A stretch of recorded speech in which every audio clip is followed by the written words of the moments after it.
네, 안성준입니다. 네, 변호사님 안녕하세요. 아, 예, 안녕하세요. 전화 드린다는 게 제가 좀 늦었네요. 예, 아유, 예, 어쩐 일이십니까? 다름이 아니라 그때 저랑 같이 변호인 동석해서 조작 많았던 건을 인터넷에서 협의 없음으로 연락 왔어요. 네, 오늘 진짜로 왔겠네요. 네네네. 일단 너무 고생 많으셨어요. 아닙니다. 진짜 변호사님 없었으면은 저기 혼자 멘붕 와가지고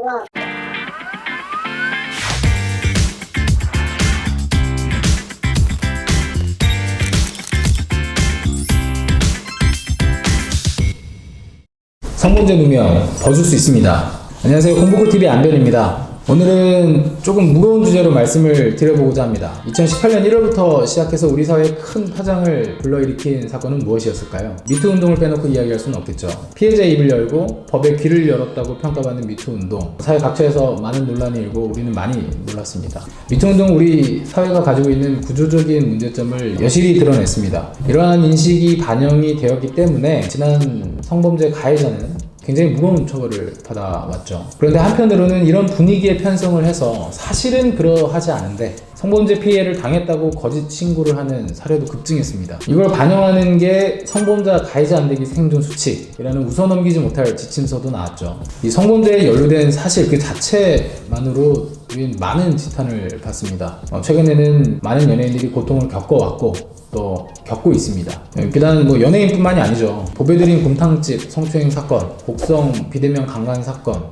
많이 논란이 있습니다. 법원은 자유신중주의를 채택하고 있습니다. 그런데 여기에 성인지 감수성이라는 개념이 더해져서 사법불신도 나오고 있는 실정인데요. 그런데 과연 법원의 판단이 그럴까요? 이 법원 그리고 수사기관이 성범죄 사건에 있어서 피해자 진술의 신빙성을 어떻게 판단하고 있는지 확인할 필요가 있습니다. 과연 피해자의 목소리가 곧바로 유죄 인정의 증거로 사용되는 것인지, 만일 성범죄 무고를 겪게 되면 어떻게 대처를 해야 하는지 한번 알아보겠습니다. 영상 끝까지 시청해 주시기 바랍니다. 먼저 강간죄는 폭행 또는 협박으로 사람을 강간한 경우, 강제추행죄는 폭행 또는 협박으로 사람에 대해서 추행을 한 경우 성립하는 범죄입니다.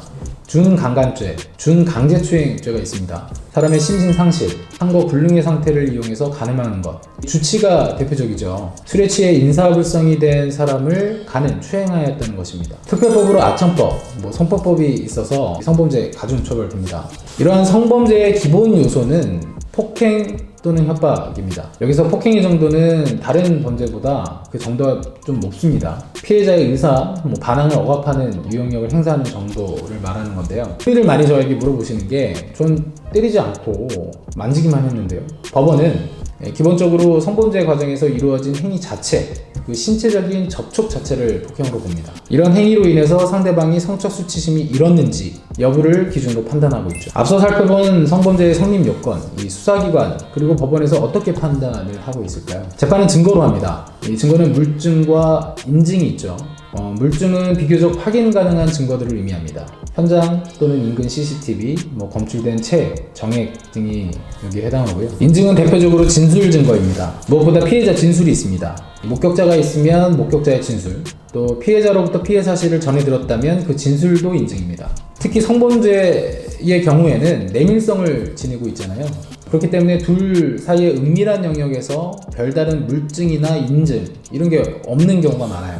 그래서 피해자의 진술이 유력한 증거가 됩니다. 흔히 요즘 많이 논란이 되고 있는 게, 이 피해자 주장, 이 피해자 진술만 있다고 해서 법원이 가해자를 유죄로 판단하는 것일까요?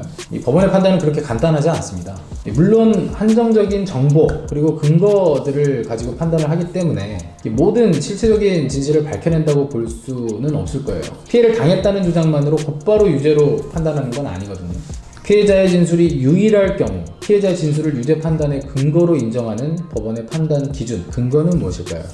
여기 대법원 판례 한번 보시죠. 피해자의 진술에만 터잡아 범죄 사실을 인정하기 위해서는 그 진술의 진실성과 정확성에 거의 의심을 품을 만한 여지가 없을 정도로 높은 증명력이 요구된다는 점을 기준으로 삼고 있습니다. 그 기준이 뭐냐면, 피해자가 한 진술이 합리적이냐, 일관적이냐, 객관적으로 상당성을 인정할 수 있느냐, 그리고 여기에 더해서 진술하는 그 상황, 그리고 진술인의 인품, 성품, 인격적인 요소까지 종합적으로 고려를 합니다. 쉽게 말해서 피해를 당한 사실이 있다. 그럼 피해 사실이 구체적일 거 아니에요. 그리고 일관적일 겁니다.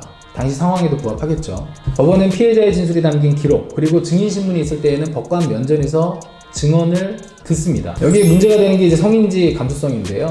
그 진술의 신빙성에 반하는 사정이 있다 하더라도 여러 가지 정황을 보고 판단을 해야 한다는 거죠. 예를 들면 이런 겁니다. 피해자가 일부 상황을 기억하지 못하거나 구체적으로 진술하지 못했어요. 그렇더라도 그 피해 당시의 정신적인 충격을 받았거나 기억을 지우고 싶을 정도로 피하고 싶은 상황이라면 이런 상황을 감안해서 피해자 진술의 신빙성을 판단해야 한다는 거죠. 또 이것도 있습니다. 성범죄 피해를 당한 사람이 할 수 있는 행동이 아니라고 하더라도 이를테면 피해 당시 피해자가 반항하지 않았다거나 바로 신고도 안 했어요. 오히려 이 성범죄 가해자에게 먼저 연락을 취한 사실도 확인이 됐어요.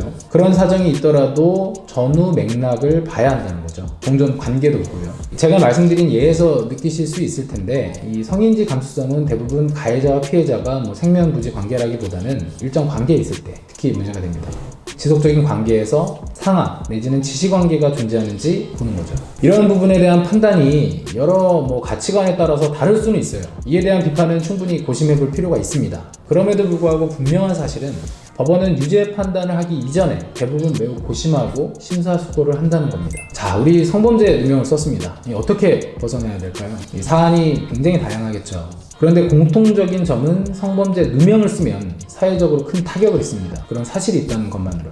이러한 상황에서 누명을 벗기까지 어려운 과정을 거치는데요. 제가 말씀드린 것들을 한번 잘 참고해 보세요. 이 누명을 쓰기 전에도 해당될 수 있는 얘기입니다. 가장 먼저 고소인의 의도가 무엇인지 한번 고민해 봐야 됩니다. 피해자의 입장에서도 성범죄 신고하는 일이 굉장히 번잡스럽고 힘듭니다. 이 피해자로 수사기관에 나가서 진술하는 그 상황 자체가 주는 중압감도 있고요.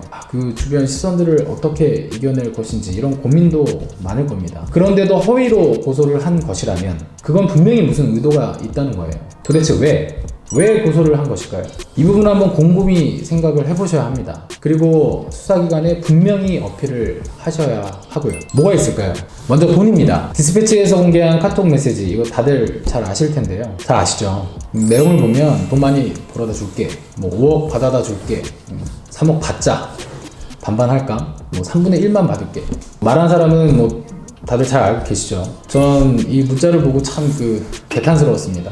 그런데 더 좀 숙연해지는 것이 이게 유별난 탈선 행위가 아니에요. 흔히 실무에서도 봅니다. 이 맹점을 파고드는 거거든요. 성범죄로 문제됐다는 사실 자체만으로도 좋은 글씨가 쓰여지는 거고요. 피해자 진술 자체를 뒤집기 어렵다는 그런 것들을 파고들어서 어떤 경제적인 이득을 취하겠다는 거죠. 그런데 이게 또 간단하지 않아요. 거짓말하면 꼬이게 되어 있어요. 문자 볼까요? 이미 잘 알고 계시네요. 간간이 돼. 진술할 때 거짓말 해야 되니까 진술하기 까다로울 것 같은데 맞습니다. 거짓말하면요 진술의 일관성이 없어요. 그럴 가능성이 굉장히 큽니다. 대략적인 큰 틀은 맞출 수 있거든요. 근데 세세한 부분으로 들어가면 반드시 모순점이 발견이 되고요. 진술마다 차이도 존재를 합니다. 왜냐면 치열한 분쟁이 오고 갈 거 아니에요. 그러면 진술을 여러 번 들어봐야 되거든요. 그럼 시간적인 차이가 존재하고 시간이 흐르면서 진술이 조금씩 미세한 부분에서 진술이 변경이 되는 경우가 많아요. 억울한 피의자나 피고인을 변호하는 변호사는 이 부분을 치밀하게 파고드는 겁니다. 다음으로 보복심리 생각해 볼 수 있는데요. 기존 친분관계가 있던 아니면 새롭게 만난 사람이건 어떤 억하심정이 일어서 보복하려는 심리에서 거짓 신고를 할 수가 있습니다. 이것도 SNS에서 잘 알려져 있는 건데요. 진짜 마음에 안 드는 애가 있는데 공무원 합격했다고 약간 날 무시하는 투로 말하고 얄미워 죽겠는데 CCTV 없는 곳에서 같이 있다가 성추행으로 신고할까? 수사만 들어가도 최소 직위해제 아니야?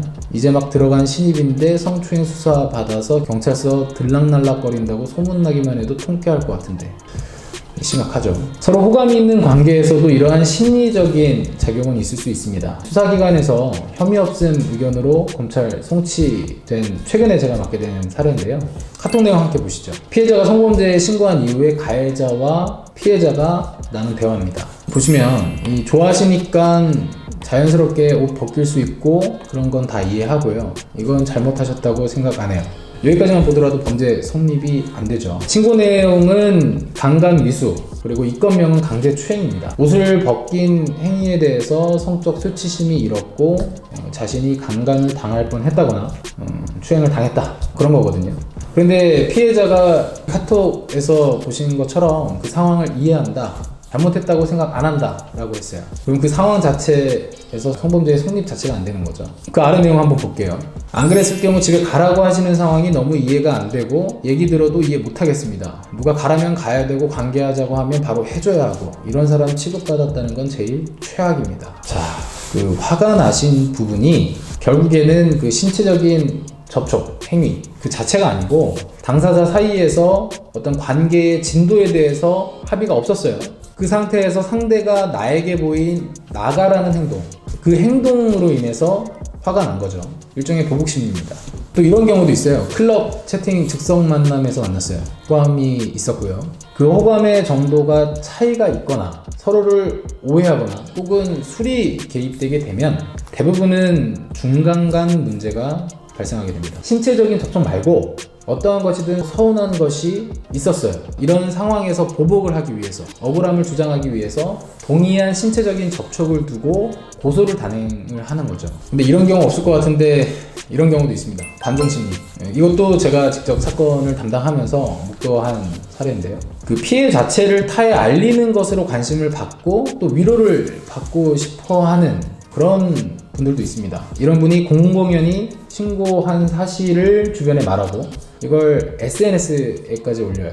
카스나 뭐 우리 잘 알고 있는 페북이나 뭐 이런데요. 좀 이해하기 힘듭니다. 자, 억울한 분들은 누명을 벗어야겠죠. 어떻게 벗을까요?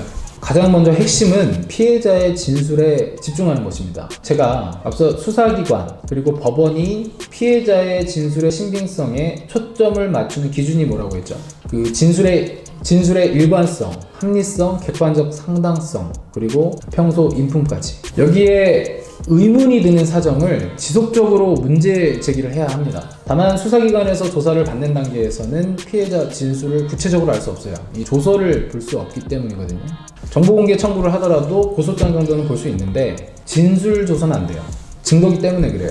그러면 어떻게 아냐면 조사를 받잖아요. 조사를 받으면서 조사 경찰관이 묻습니다. 이 피해자 주장은 이런데요. 그 당시 어떠하였습니까? 라고 묻는 식으로 질문을 하게 되면 아, 피해자가 이런 진술을 했구나 라고 간접적으로 알 수 있는 거겠죠. 따라서 수사 단계에서 해야 될 것은 먼저 자신의 입장을 차분하고 진솔하고 구체적으로 진술하는 겁니다. 사건 당시에 있었던 일을 기억을 정리해서 구체적으로 언급을 해야 되거든요.